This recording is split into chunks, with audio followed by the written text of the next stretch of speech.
इसका साफ संदेश है कि धामी जी अब हमारी बात को अनसुना नहीं कर सकते। हमारी जरूरत है मूल निवास भू कानून। इसमें इन्होंने हमारे साथ क्यों भेदभाव, अन्य राज्य में सब जगह मूल निवास है, हमारे उत्तराखंड साथ क्यों भेदभाव कर गए, जहाँ की मूल निवास खत्म कर दिया गया और अस्थायी निवास लागू कर दिया। अस्थायी निवास को मुख्य परिधि में रख दिया गया और मूल निवास को गमन कर दिया। अनसुना करेंगे तो ये तांडव बढ़ता जाएगा, आक्रोश बढ़ता जाएगा।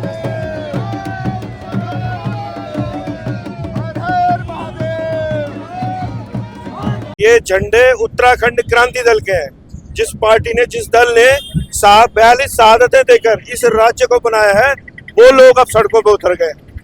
नमस्कार, आप देख रहे हैं प्रभात वार्ता और मैं हूं आपके साथ कविता खत्री। अभी मैं मौजूद हूं देहरादून के परेड ग्राउंड में। यहां पर उत्तराखंड क्रांति दल द्वारा तांडव रैली निकाली गई है। आप मेरे पीछे देख सकते हैं यहाँ पर कितनी भीड़ लगी हुई है, कितनी भीड़ इकट्ठा हुई है।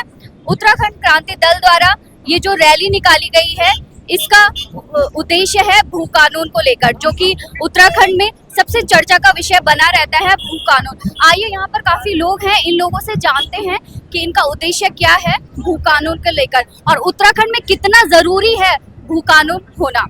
तो इनसे जानते हैं। यहाँ पे मेरे साथ है सर, आपका नाम? सुरेंद्र भंडारी। सर, यहाँ पे जैसे भू कानून को लेकर रैली है, मेन उद्देश्य क्या है? भू कानून कितना जरूरी है उत्तराखंड में होना? मैम प्रणाम आपका। भू कानून इतना जरूरी है कि इस भू कानून जब आएगा तो हमारे उत्तराखंड की जल जमीन बचेगी। उसको बचने से क्या होगा कि हमारे लोगों को यहीं का रोजगार मिलेगा, यहीं की हमारी जमीन बची रहेगी। मतलब जमीन ऐसी हमारी माँ के बराबर है। जमीन लगातार जमीन बिके जा रही है, हमारी बिके जा रही है। उस पर सख्त भू कानून बन जाना चाहिए ताकि हमारी जमीन बच जाए। अब रही मूल निवास की बात। मूल निवास की बात संविधान में लागू है। सन 1950 में लिखा हुआ है, जब हमारा देश आजाद हुआ था 26 जनवरी 1950 से, संविधान में लिखा हुआ, ये शब्द लिखा हुआ, एक लाइन लिखी हुई है कि जो जिस राज्य का है 1950 से वहीं का मूल निवासी माना जाएगा। इसमें इन्होंने हमारे साथ क्यों भेदभाव, अन्य राज्य में सब जगह मूल निवास है, हमारे उत्तराखंड साथ क्यों भेदभाव कर गए, जहाँ की मूल निवास खत्म कर दिया गया और अस्थायी निवास लागू कर दिया। अस्थायी निवास को मुख्य परिधि में रख दिया गया और मूल निवास को गमन कर दिया। ये हम इसलिए मूल निवास हमने ये रखा था कि यहाँ का मूल निवास होगा। उत्तराखंड बनने के बाद 70% उसको रोजगार मिलेगा, यहाँ के रोज लड़कों को, भाई लड़कों को, पढ़े लिखे नौजवानों को, लेकिन उसको उन्होंने खत्म कर दिया है। इसलिए हमें मूल निवास की सख्त आवश्यकता है। सर, जैसे कि आए दिन रैली निकल ही रही है, तो आपको क्या लगता है इस रैली के बाद कितना असर पड़ेगा? सामान्य रैली नहीं है। आप जो झंडे देख रहे हैं, ये झंडे उत्तराखंड क्रांति दल के हैं, जिस पार्टी ने, जिस दल ने 42 शहादतें देकर इस राज्य को बनाया है, वो लोग अब सड़कों पे उतर गए। इसका साफ संदेश है कि धामी जी अब हमारी बात को अनसुना नहीं कर सकते। अनसुना करेंगे तो ये तांडव बढ़ता जाएगा, आक्रोश बढ़ता जाएगा। आज जो आपको भीड़ दिख रही है, ये तो चौथा ही हिस्सा है। अभी लोग पूरी पहाड़ की कंदराओं से, प्लेन से, सब जगह से यहाँ पहुंच रहे हैं। दिल्ली से पहुंच रहे हैं, चंडीगढ़ से आ रहे हैं, हजारों की संख्या में यहाँ भीड़ होगी। धामी जी नहीं मानेंगे तो तांडव और व्यापक रूप से होगा, बड़ा तांडव होगा। हमारे ये भाई लोग कह रहे हैं ये 101% बिल्कुल सही है और ये उत्तराखंड की पहाड़ी जनता के साथ में छला हुआ है। यहाँ कोई राजनीतिक पार्टियों को बढ़ाने के लिए नहीं किया था।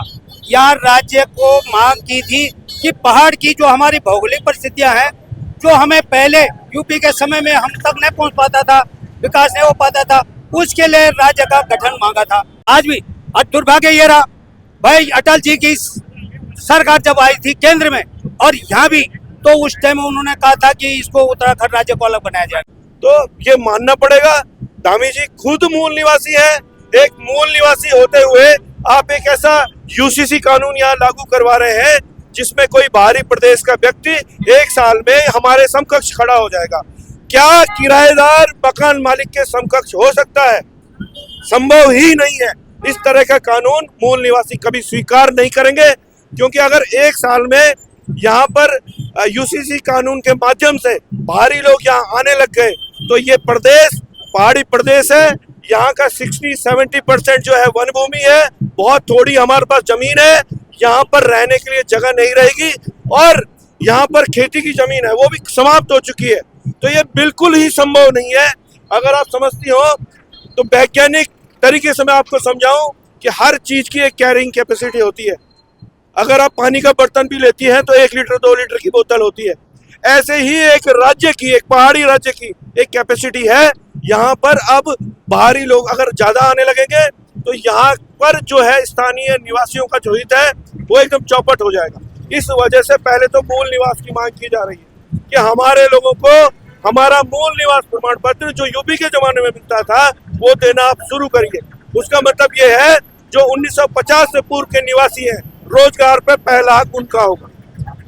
और जो भू कानून की बात है, जैसा मैंने आपको बताया कि जमीन बहुत कम है, लिमिटेड जमीन है, और उस लिमिटेड जमीन को बचाना जरूरी है क्योंकि ये प्रदेश जो है शत्रु देशों से चारों तरफ से घिरा हुआ है, पाकिस्तान से, चीन से। और यहाँ का मूल निवासी अगर पलायन करता रहा, उसको रोजगार मिला नहीं और बाहर से जो है गलत किस्म के लोग, असामाजिक लोग यहाँ बसते रहे, जिस तरह से आप देख रही हैं कि लगातार यहाँ पर महिलाओं के खिलाफ अपराध बढ़ रहे हैं। ये अपराध स्थानीय लोग नहीं कर रहे हैं, बाहरी राज्यों से आपराधिक तत्व इस राज्य में आ रहे हैं, उनको रोकना बेहद जरूरी है। इसके लिए सशक्त भू कानून भी चाहिए और यूसीसी के वो प्रावधान जो मूल निवासियों के खिलाफ है, जिसमें मैंने आपको बताया कि 1 साल में बाहरी व्यक्ति यहाँ पर स्थायी निवासी हो जाएगा। दूसरी बात, जो यहाँ पर जो वेस्टर्न कल्चर इम्प्लीमेंट करना चाह रही है धामी सरकार, जिसमें वो कह रही है कि यहाँ पे लिविंग रिलेशन मान्य होंगे, लिविंग रिलेशन के बाद जो बच्चे पैदा होंगे वो मान्य होंगे, ये हम लोग देवभूमि के लोग स्वीकार नहीं कर सकते क्योंकि ये हमारी परंपराओं के, हमारी संस्कृति के खिलाफ है। तुमने उन लोगों को यहाँ बसा कर दी है जिन्होंने कहा कंबल पहन के राज्य नहीं बना सकते। आज वही कच्चे में आए हुए, आज वो हमारे कंबल नहीं, रसूखदार तुमने यहाँ बना रखे, गुंडा महोली को अड्डा तुमने यहाँ बनवा रखा है। क्यों नहीं इस पे ध्यान देते हो? बहू बेटी के साथ में क्या हो रहा है? अंकिता भंडारी जैसी बेटी के साथ में क्या हुआ? क्या इस पे आप लोगों ने एक्शन लिया? तो इसके लिए आप जवाबदार हो। आप क्या विपक्ष भी इससे जवाबदार है? उसमें भी किसी ने कहा अंकिता भंडारी के बारे में भी ये चीजें बहुत कुछ है। खिचड़ी पका रखी तुम लोगों ने। ये मकर संक्रांति की खिचड़ी नहीं, ये तुम्हारी कलयुग की जो ये खिचड़ी पक रही है। इस खिचड़ी को मैं एक एक दाना करने का दावा करता हूं कि आप मेरे साथ में डिबेट में आए, किसी को भेज दिए। जय उत्तराखंड।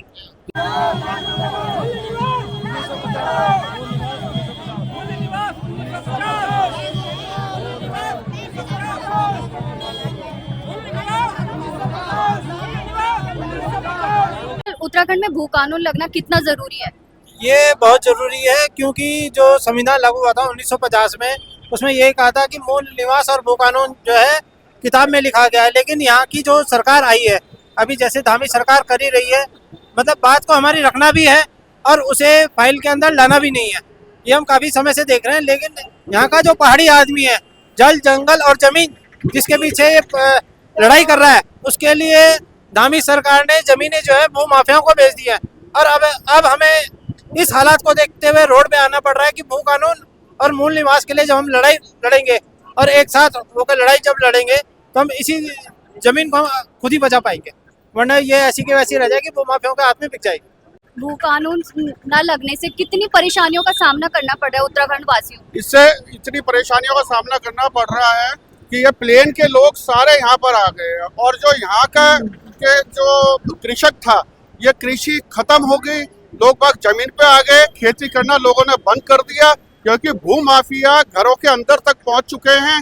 इसके लिए भू कानून बहुत आवश्यकता है और ये उत्तराखंड क्रांति दल का ही मांग नहीं है, ये आम नागरिक की मांग है। जिस तरह से उत्तराखंड की मांग आम नागरिक ने करी थी, महिलाओं ने करी थी, आज इसकी आवश्यकता जो है आम नागरिक को है, उन लोगों को है जिनकी 1-2 बीघे जमीन बची है, उनको बचाने, इनको सरकार बचा दे। लेकिन सरकार में कुछ ऐसे लोग बैठे हुए हैं जो नहीं चाहते कि ये भू कानून लागू हो। क्यों? इसमें उनके प्रॉपर्टी डीलिंग के जो ग्रुप बने हुए, बड़े बड़े ग्रुप बने हुए, वो लोग इसमें नहीं कुछ कर पाएंगे। तो इसलिए जो है ये धामी सरकार की सबसे बड़ी विफलता है और ये तुरंत आना चाहिए। अभी पीछे भी धामी जी ने मीडिया को दिया है, बाइट दी है कि भू कानून जल्द। क्या परेशानी है? 1 घंटे में भू कानून लागू होता है। इसका मतलब कहीं ना कहीं कुछ ना कुछ बड़ा जमीनों का गोलमाल चल रहा है उत्तराखंड के अंदर, जो ये लागू नहीं हो रहा। और इसके लिए कोई भी कॉल करेगा सब लोग आएंगे। ये खाली उत्तराखंड क्रांति दल की मांग नहीं है, आम नागरिक की मांग है। मैं गांव से जुड़ा हुआ, गांव की पृष्ठभूमि से जुड़ा हुआ। हमें पता है जमीनें हम लोगों की खत्म हो चुकी हैं। जिनके पास 100 बीघा जमीन थी, आज उनके पास में 5 बीघा जमीन भी नहीं है। और जो 5 बीघा बची है वो तो कम से कम बचे हैं।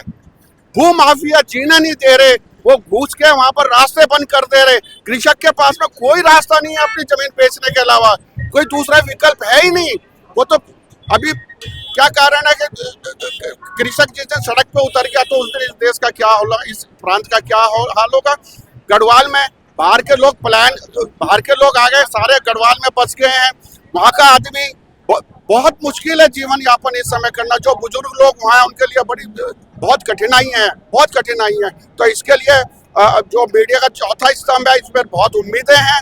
ये सरकार को थोड़ा सा हिलाने का काम आप लोग करिए और आम जनता के साथ, आम नागरिकों के साथ में आके आप लोग खड़े हुए हैं भाई। इसके लिए आप लोगों का बहुत दिल से हम आभार व्यक्त करते हैं। बहुत बहुत धन्यवाद। हम लोग राम सेना से हैं और राम सेना भी एक बहुत बड़ा संगठन है, लेकिन हिंदुवादी संगठन जरूर है, लेकिन हम लोग जो हैं, जो सामाजिक मुद्दे हैं उन मुद्दों को हम उठाते हैं।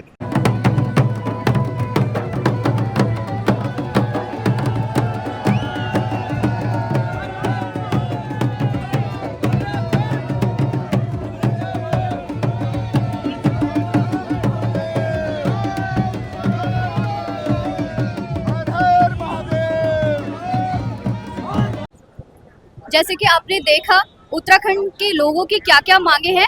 यहाँ पर कुछ लोग हैं जो फरीदाबाद से, वैसे तो वो उत्तराखंड वासी हैं लेकिन नौकरी करते हैं बाहर। तो हम इन लोगों से भी बात करते हैं कि उत्तराखंड में भू कानून होना कितना जरूरी है। सर, आपका नाम? मेरा नाम विजय रावत है। तो सर, उत्तराखंड में भू कानून होना कितना जरूरी है? इस रैली का मकसद क्या है, आप ये बताएं। आप हम लोगों को ही देख सकती हैं कि हम लोग फरीदाबाद से, हम लोग बेसिकली, मैं आप पहले इसको वार्ता को शुरुआत करवाने से पहले अपना इंट्रोडक्शन देना चाहूँगा। मैं पौड़ी गढ़वाल के जिला थल्लीसैंण ब्लॉक के लिंगुड़िया गांव से संबंध रखता हूँ और ये गैरसैंण से, ये बाकी के सारे ये मेरा कजन है। ये सब हम सब लोग वहाँ रोजगार की तलाश में गए। हमारे फादर वगैरह पहले वहाँ रोजगार की तलाश में गए। अब हम लोग जब 2000 में 9 नवंबर 2000 को उत्तराखंड राज्य बना था, तब सब लोगों को ये लग रहा था कि हम लोगों कि भाई हाँ, अब यहाँ पे रोजगार के अवसर मिलेंगे, सब कुछ होएगा, ये होएगा। पर आप देखिए उसी की तर्ज पे आज 24 साल हो गए। रोजगार तो बहुत दूर की बात है, गाँव के गाँव पलायन की तरफ रुख कर चुके हैं। मतलब अगर उत्तराखंड का डाटा उठा के देखा जाए तो पिछले 10 सालों में 6 लाख से भी ज्यादा लोग रोजगार की तलाश में बाहर, गांव के गांव खाली हो चुके हैं। ना हमारे यहाँ एग्रीकल्चर को बढ़ावा दिया गया, ना किसी मूलभूत सुविधाओं को बढ़ावा दिया। 20 साल में सरकार आती रही, जाती रही। बट आप मुझे ये बता दीजिए कि आज पहाड़ी क्षेत्रों में आप 100 किलोमीटर तक एक हेल्थ सेंटर नहीं देख सकती। क्योंकि मैं मेडिकल कॉलेज में एक परचेज हेड हूँ। अभी मेरे पास रिसेंटली एक केस आया कि किसी को सांप ने काट लिया, तो मतलब ये लगा लीजिए कि उसको 10 घंटे तक कोई ट्रीटमेंट ही नहीं दिया गया। मतलब 100 किलोमीटर तक वो पौड़ी क्षेत्र में वहाँ थलसैन ब्लॉक में काटी गई और लोगों ने उनको बोला कि आप बीरूखाल से एम्बुलेंस मंगाइए। मैं इसी बात पे चिंतित हो के हम सारे के सारे अपने फरीदाबाद से आए हैं। और अब आने वाले समय में मैं जैसा देख पा रहा हूँ, आने वाले समय में जितना भी युवा है वहाँ गया हुआ है, वो जरूर उत्तराखंड के लिए आवाज उठाएगा और जरूर अपने इस क्षेत्र में। अगर ये भू कानून लागू हो जाता तो सब लोगों को रोजगार मिल जाएगा। कोई नहीं चाहता कि अपना पहाड़ छोड़ के जाए। जितना सुख हमारे पहाड़ों में उतना कहीं नहीं है। यहाँ नेचुरल चीजें हैं, सब चीज नहीं। सबसे बड़ी बात कि हमने कभी अपनी चीज को दिखाया ही नहीं कि हमारे पास कितना। आज आप देखेंगे कि हिमाचल और उत्तराखंड दोनों एक ही तर्ज पर पहाड़ी क्षेत्र है। आज मेरे को आप बता दीजिए, पहाड़ों में दिल्ली में आपको 50 उत्तराखंडी मिल जाएंगे पर एक हिमाचली नहीं मिलेगा, क्योंकि वो हिमाचल में खुद उसके पास रोजगार है, खुद उसके पास ऐसी सुविधाएं, वो क्यों आएगा? न हिमाचल में शिमला जैसी उस जगह पे एक टूरिस्ट जगह है, शिमला जैसी जगह में आपको हॉस्पिटल मिल जाएंगे, प्राथमिक सुविधाएं मिल जाएंगी सब। हमारे यहाँ नैनीताल में भी नहीं है इतना बड़ा हॉस्पिटल। मतलब एक प्राइमरी ट्रीटमेंट के लिए भी पब्लिक को दिल्ली की तरफ रुख करना पड़ता है। वो उसमें कितना बर्डन जाता है। क्या हमारी गवर्नमेंट को ये सोचना नहीं चाहिए था? क्या आप 100 किलोमीटर के रेंज में जितने भी गांव आते, क्या वहाँ पे 3-4 प्राथमिक सेंटर हम लोग खोल नहीं सकते थे? मैं बड़ी बीमारियों की तो बात ही नहीं कर रहा, मैं सिर्फ छोटी बीमारियों की बात कर रहा हूँ। अब एक सांप ने काटा एक लड़की को और वो एक्सपायर हो गई, क्या उसको उसी टाइम पे एंटीवेनम नहीं लगाया जा सकता था? क्या उसको बचाया नहीं जा सकता था? और ये कितनी दुखद घटना है कि भाई सिर्फ इलाज के अभाव से किसी ने अपनी जान गंवा बैठे। और ये एक उस लड़की का एग्जाम्पल नहीं है। आप पिछले 10 साल में कोरोना महामारी में देख लीजिए, आप कितने लोगों को ट्रीटमेंट मिला, क्योंकि अवेयरनेस ही नहीं है। आज पहाड़ इस तरह हर इंसान, बाहर का हर आदमी यहाँ पे होटल बनाना चाहता है, पर कोई हॉस्पिटल बनाना नहीं चाहता, कोई यहाँ पे रोजगार देने की बात नहीं करता। भू कानून आने के बाद हम खुद स्वरोजगार करेंगे। क्यों हमारी इतनी, हम पहाड़ों में रहते हैं, आप ये देखिए हमारे यहाँ बुरांस का फूल होता है, क्यों हमने उसको प्रमोट नहीं किया? और सब क्यों हमने यहाँ पे, हमारे यहाँ माल्टा होता है, हमने क्यों उसको प्रमोट नहीं किया? ये इससे रोजगार मिलता। एक मंडुआ होता है, मंडुआ हमारे वहाँ उसको मुझे तो अभी पता चला कि गिट्टू को मंडुआ बोलते हैं। जब मैंने नवरात्र के फास्ट रखे, मैंने कहा तो मंडुआ है। हमारे शहरों में वो 120 रुपए किलो मिलता है और हमारे यहाँ गाँव में उसको गाय और भैंस को हर दिन की तरह, क्यों? क्योंकि प्रमोट ही नहीं किया। क्या सरकार को ऐसा वो नहीं करने चाहिए था? क्यों रोजगार के चक्कर में क्यों कृषि को बढ़ावा नहीं दिया गया? हम इस उत्तराखंड, इस भू कानून और हमारा किसी भी कोई पार्टी से कोई विशेष, पर हाँ ये सच्चाई है कि पिछले 24 सालों में इस उत्तराखंड राज्य के लिए यूकेडी ने आवाज उठाई। और अगर आप देखेंगे इतिहास उठा के, तो यूकेडी एक ऐसी पार्टी थी जिसने यूपी से उत्तराखंड राज्य की अलग मांग की थी, पर वही धूल-मूल सरकार बदलते ही हमारे जितने भी हमारे लोगों ने उत्तराखंड यूकेडी को ही दरकिनार कर दिया। जबकि वो क्षेत्र पार्टी यहाँ पे सक्रिय होनी चाहिए थी, उसको किसी की परमिशन की जरूरत नहीं थी कि मैं इसको लागू करूं या ना करूं। हमें उसको बढ़ावा देना चाहिए। आज हम सब लोग, हम किसी भी उससे नहीं है, हम यूकेडी से नहीं है, बस हाँ यूकेडी के आह्वान पे हम सब लोग आए। और मेरी तो आप देखेंगे, मैंने फेसबुक पर भी कई संस्थाओं को बोला था कि आप लोग आए, कई युवाओं को बोला था कि आप लोग जुड़े, क्योंकि अब जो हमें रोजगार के अवसर यही पैदा करने हैं। सरकार को बाहर से जो भी आदमी आता है उसको आप प्राथमिकता देते हो, आप उसको जमीन की खरीद पर छोटे से लालच में। आज आप देखिए, एक कैंची धाम बहुत फेमस मंदिर है, बहुत फेमस हो चुका है। मैं वहाँ 2001 में गया था, वहाँ पे कुछ भी नहीं था। आज वहाँ दुकानें हैं, और दुकानें किनकी हैं? सिंधियों की, बाहरों की। हमारा पहाड़ी आज वहाँ बर्तन बजा रहा है, ये बड़ी शर्म की बात है। क्यों हमने उनको प्रमोट नहीं किया? क्यों हमारे पहाड़ी जो है उनका अस्तित्व मिट रहा है? आज आप ये देखिए, पहाड़ों का अस्तित्व पूरा विलीन हो चुका है। आज कोई भी नहीं आता कि पहाड़ों में कोई भी रहना नहीं चाहता। क्यों? रोजगार की उस पे तर्ज। उत्तराखंड का कानून लागू होने से उत्तराखंड के लोगों को बाहर नहीं जाना पड़ेगा, उन्हें रोजगार की सुविधा यही मिल जाएगी। बिल्कुल रोजगार की सुविधा मिलेगी और भौतिक उनकी सुविधाएं पूरी होंगी कि भाई उनको रोजगार के लिए बाहर नहीं जाना पड़ेगा। कोई मैम, ये तो एक सिंपल सा वो है फंडा कि कोई 50,000 वहाँ कमा रहा है और यहाँ अगर उत्तराखंड में उसको 10,000 में मिल रहे हैं तो उसमें भी सेटिस्फाई है, क्योंकि यहाँ पे अपना घर का शुद्ध रोटी, शुद्ध पानी, शुद्ध बिजली, सब कुछ शुद्ध है। कोई नहीं चाहता। मेरे साथ उत्तराखंड के कम से कम भी 200 से ज्यादा लोग काम करते होंगे। जिस यूनिवर्सिटी में, मैं एक मेडिकल कॉलेज में हूँ, वो एक यूनिवर्सिटी भी है। वहाँ का लोग जब यहाँ पे छुट्टी में आते हैं 5-6 दिन के लिए, तो वो 15-20 दिन के बाद वापिस ही नहीं आते। तो मैं उनके भाइयों से पूछता हूँ कि भाई आप लोग, कि आपका भाई गया था छुट्टी लेके, अब तक क्यों नहीं आया? बोलता सर वो जब उत्तराखंड जाता ना तो ये सोचता है यार मेरा पहाड़, मेरा घुघुती, मेरा ये सब कुछ छूट जाएगा, इसलिए वो नहीं आता। अंदर मन से वो नहीं रहना चाहते हैं वो दिल्ली में, पर मजबूरी है, क्योंकि रोज हमारे यहाँ साधन है पर संसाधन नहीं है। इसी वजह से आज हम सब लोग, मैं तो आप सब युवाओं से ही आह्वान करूंगा कि आप लोग इस रैली को बहुत आगे तक ले जाइए और इस संघर्ष को यहाँ मत रुकने दीजिए। ये भू कानून होना बहुत जरूरी है। सब लोग उत्तराखंड की तरफ रुख कीजिए, अपने पहाड़ों का अस्तित्व बचाइए। क्या लगता है आपको कि इस रैली के बाद कितना असर देखने को मिलेगा? इस रैली के बाद जो है कि बहुत ज्यादा असर देखने को मिलेगा। युवा जितने भी, हमारी युवा पीढ़ी को आगे बढ़ना होगा, क्योंकि अगर युवा आगे बढ़ेगा तभी हमारे उत्तराखंड का विकास हो सकता है। क्योंकि आज आप लोग सबसे ज्यादा देखिए, गाँवों में जितने भी है सब बूढ़े और बुजुर्ग लोग रह रखे हैं। सारे युवा जितने भी हैं वो पलायन कर चुके हैं शहरों की ओर। क्यों? क्योंकि हमारे उत्तराखंड में बिल्कुल भी रोजगार नहीं है। अगर रोजगार नहीं होगा तो उत्तराखंड में युवा करेगा क्या? युवा भारी पलायन करेगा।